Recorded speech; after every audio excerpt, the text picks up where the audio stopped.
Welcome to the Expire series on STEM innovation, the design thinking approach, brought to you by Science Centre Singapore, the Singapore Institute of Technology, and Neo Aeronautics. In this series, we will be talking about the 5 steps of design thinking, covering from topic 1, empathy and user-centricity. Topic 2, beyond brainstorming. Topic 3, prototyping and testing. And finally, topic 4, storytelling and narratives. This evening, I'll be covering empathy and user-centricity. What is an innovation? Everybody is able to see one when they see an innovation. The question is, how do we know or define an innovation? For example, if you look at Steve Jobs and he introduced the groundbreaking iPhone and everybody was wow with the innovation. But then, how can we think of an innovation? And I think the most important thing is to go through the basic. Now, if you look at the basic part of it, important thing is what is an invention? Now, invention is something new. New to the world, maybe new to the country, maybe new to the workplace. But it's something that is new to the environment that you're operating in. A law of invention, since it's new to the world, with some criteria, you can protect it by filing a patent. So a patent is a type of intellectual property, which we'll discuss later, that gives its owner the legal rights to exclude others from making, using, or selling an invention for a limited period of years, typically 20 years exclusive period, in exchange for publishing and enabling the public disclosure of the invention. So an invention or a patent is an invention, but it's not necessarily an innovation. Now, look at this, the famous Post-it pad. Well, it's a technology that was developed in the lab. A glue that doesn't stick. It's an invention. But where is the application? We all know that it takes many, many years to eventually find it into the market, where people start to use it, as a Post-it pad, right? Innovation can be defined as an invention that is of value to a user or customer. Now, if you are in business, and obviously you are serving the customers, and why would the customer buy from you? Very simple. The customer have a problem and you provide the solution. And therefore, your solution must be targeted to the customer problems. And that will end up creating value for the customer. Now, if you look at the customer, they have needs, basic needs that will end up having a lot of problems to solve. So for example, if you're hungry, you need to fill your tummy, but you also want the food to be nice, right? Well, you can go for very basic food, such as just rice, or you can go for crab meat fried rice. Different, right? So it depends on the specific problems relative to the needs.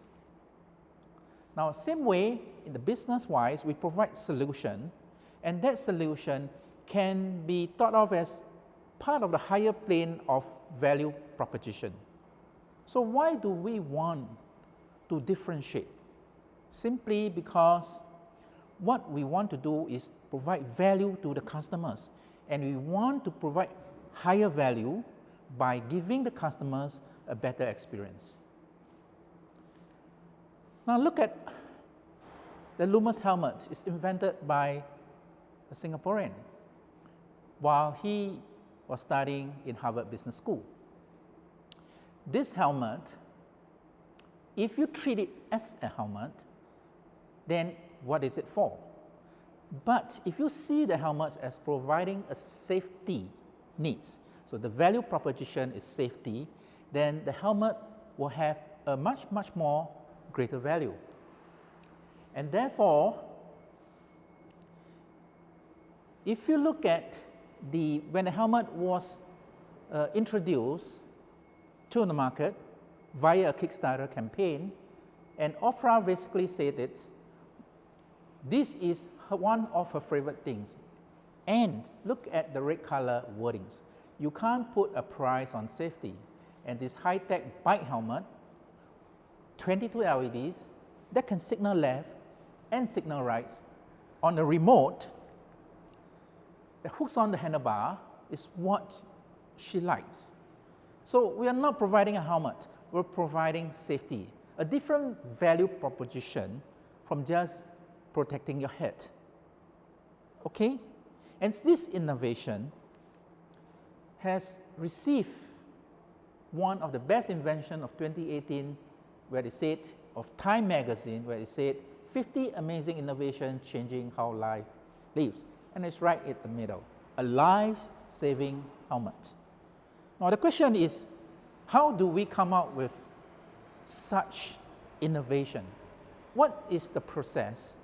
What's the methodology? Innovation series, we are focusing on STEM innovations. So what is STEM innovations? I'm going to give you some examples. Now this is a bit sophisticated example of the application of STEM innovation.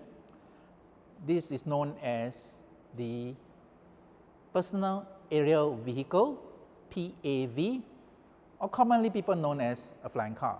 It is a drone based on the principle of drones, which of course has lots of science, technology, computing inside, and using the drone to carry human beings, which is quite different from the small little drone, and that might revolutionize the urbanized mobility or travel in the cities.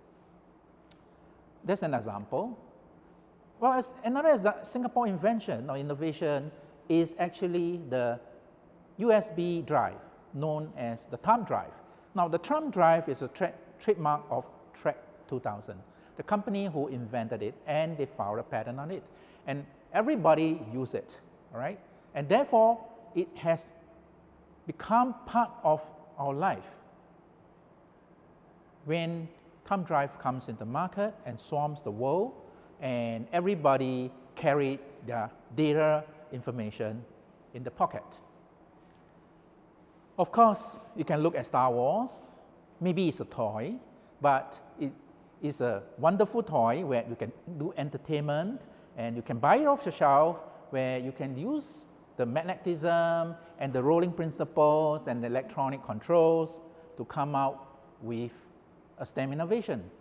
So it does not matter what kind of application, as long as there's a user or there's a customers who appreciate that innovation. So STEM innovation is about creating solutions for users or customer based on STEM, science, technology, engineering, and mathematics. Well, we talk about innovation being creating value for users, and therefore, one of the most important thing is understanding the user needs or the customer needs. So when you try to understand the user needs, the most powerful word and the simple word is empathy. Now, what is empathy? Empathy is about understanding in detail the customer's problems. Somebody will say that empathy is about being in the customer's shoes. So a lot of people start using design thinking as a way to identify and generate innovations. So what is design thinking?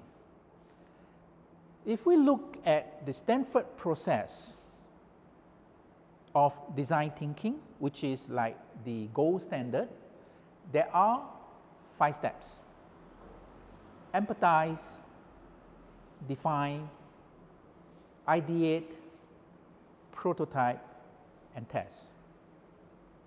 There are iterations among the steps, but the most important thing in this whole process is empathize. And we have discussed about empathy just now. So what is empathize? Now in the Stanford notes, it says, when you are in empathize mode, empathy is the foundation of a human-centered design process. And to empathize, we have 3 processes: observe, engage, and immerse. Why observe? The important thing about observations is to collect data, have evidence of the users in their natural states. What's the natural states? Means we observe them objectively. We collect data when they're going about doing their normal daily tasks, so that they will not be influenced by our observations. It is not easy, but it is one of the most important steps to observe the user or the customers in its natural state. And after we do observation, the second step is to engage. When engaging, what you do is you interact with the users based on the data that you collect during observation. And there are 2 steps in engagement. First step is to figure out what are the problems, are the issues that the user or the customers face during the observation stage, because you have evidence on it and you can discuss. And the step 2 is to drill down in details to find the cause, what we call the causal factors of the problems. And the last stage is to immerse. Sometimes not that easy, because what you want is to be in the customer's shoes, right? So you want to immerse yourself in the way the user is experiencing. So sometimes it's just difficult. For example, if a cancer patient is suffering from pain, it is difficult to a person who's trying to do the designing to experience the pain, right? You can only just maybe interview from a scale of 1 to 10. However, there are many instances actually in the normal day of life where you can actually do immersion. For example, go join a queue to buy food, taking the train or the subway, and those are everyday things and everyday tasks that we can immerse in to solve or identify a problem to be solved. Example is, before building a better toothbrush, a product designer or an innovator would go into the people's home. Actually, you can go to your own house, watch them brush their teeth and ask them about the experience. So this allows you to understand the context and the environment that the person is brushing the teeth, and of course then you can find out the problems and maybe design a better toothbrush. And therefore, since this is human-centric issue, we need to work on the human. And the simplest way to represent it is what we call a persona.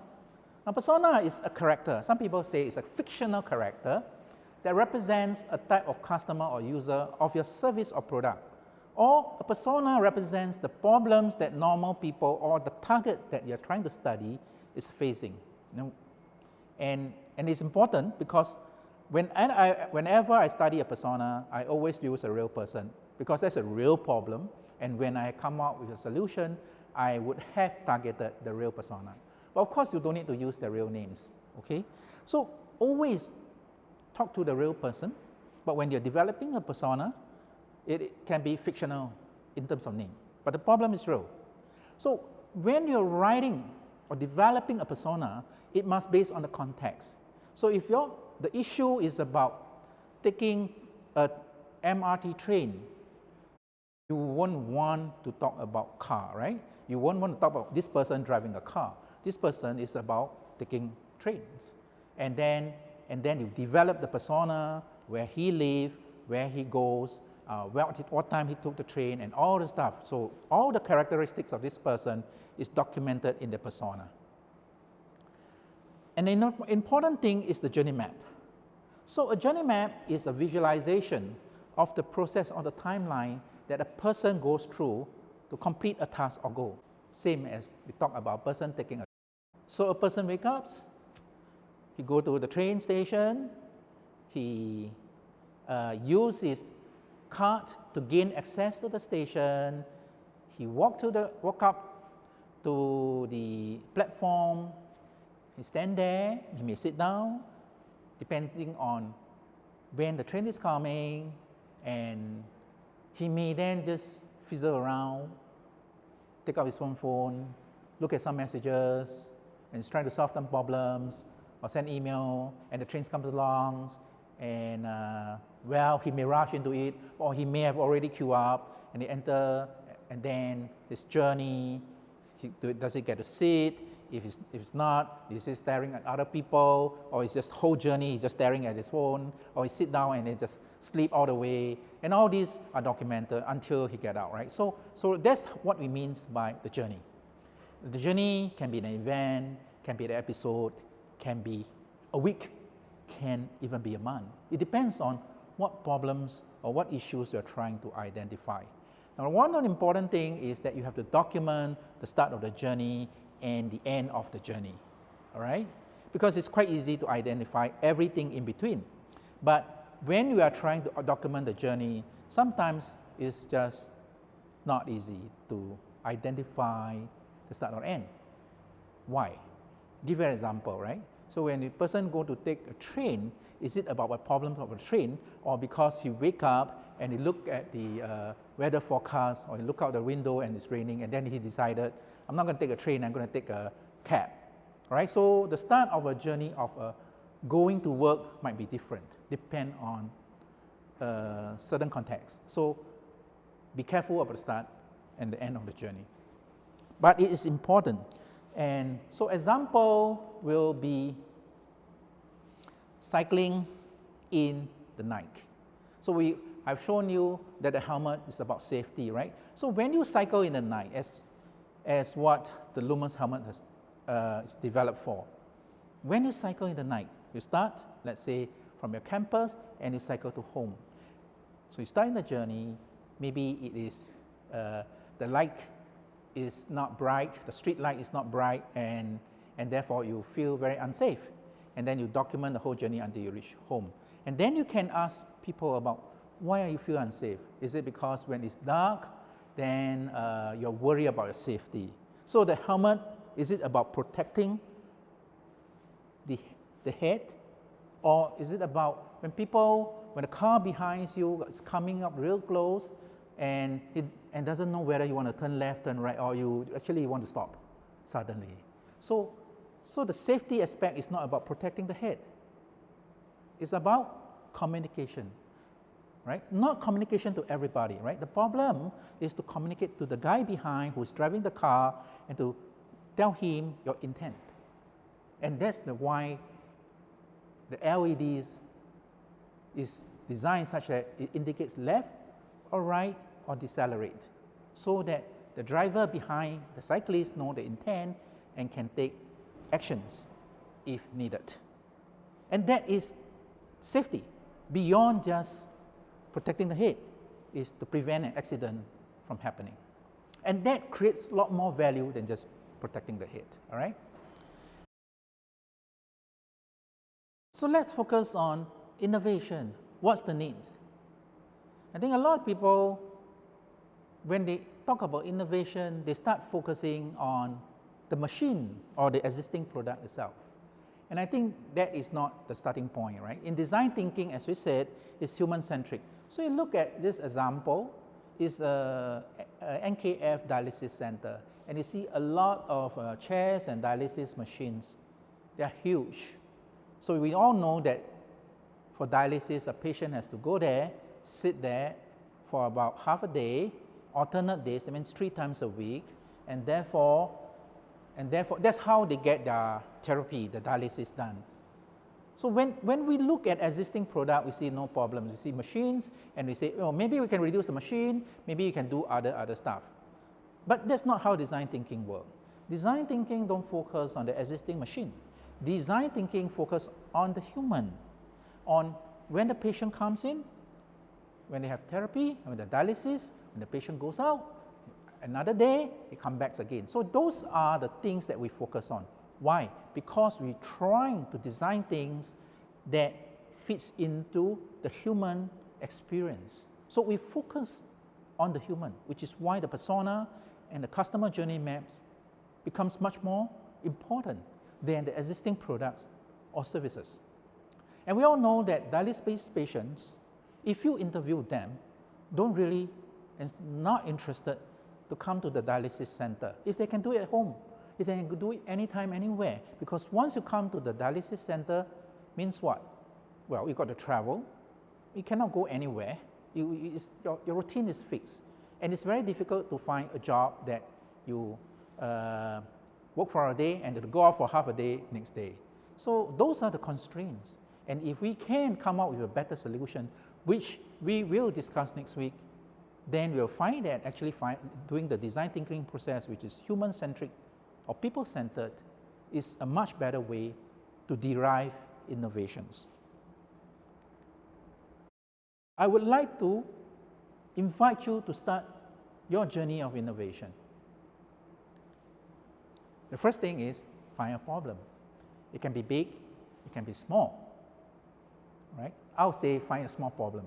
If anything there's a niggling at you, tackling you, or somebody complains to you, that is a problem. So find a problem and empathize. So how should you empathize?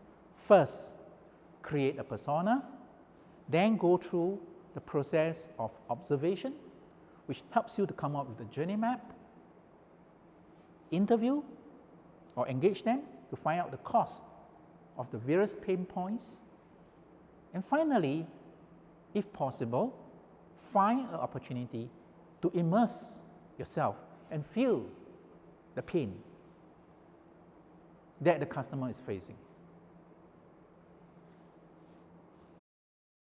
So for this session, we have finished talking about empathy.